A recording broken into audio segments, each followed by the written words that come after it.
We begin the broadcast with questions about the effectiveness of the B-2 strikes on Iran's 3 nuclear sites.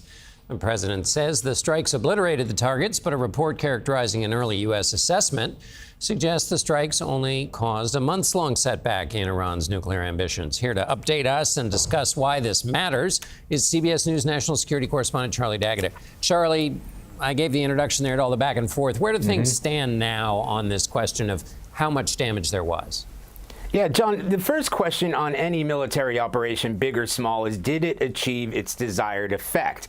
There's nothing in that initial assessment from the Defense Intelligence Agency, that's out of the Pentagon, that suggests total obliteration, according to sources. In fact, that's not even in the vocabulary used in a traditional battle damage assessment, which ranges from light damage to destroy. But even semantics aside, it suggests the strikes knocked out water and electricity, caved in entrances to the sites, and that Iran's nuclear program might be set back a few months. The Israelis go a little bit further, saying Prime Minister, and this comes from the Prime Minister's office, saying through the combined efforts of the Israelis and those bombing raids by the U.S., Iran's nuclear program has been set back for years and that it will never recover.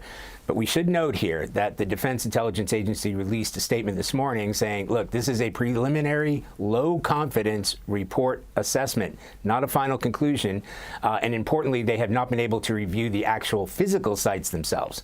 Charlie, the Secretary of Defense said all of this question about whether it worked or didn't work is really just gotcha about the president. Help people understand what hinges on getting this right and knowing exactly how effective the attack was.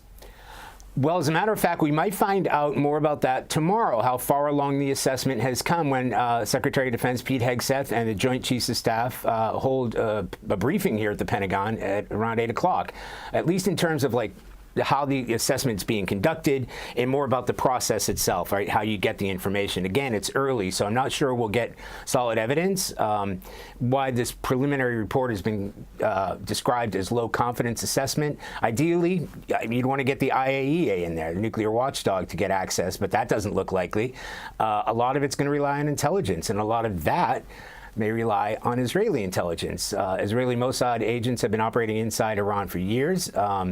They would have developed their own spy network there, but then you're going to have thornier issues like verification that the information they presented is accurate and stands up to scrutiny, because we've already seen how this has been politicized. Indeed we have. Charlie D'Agata at the Pentagon. Thank you, Charlie.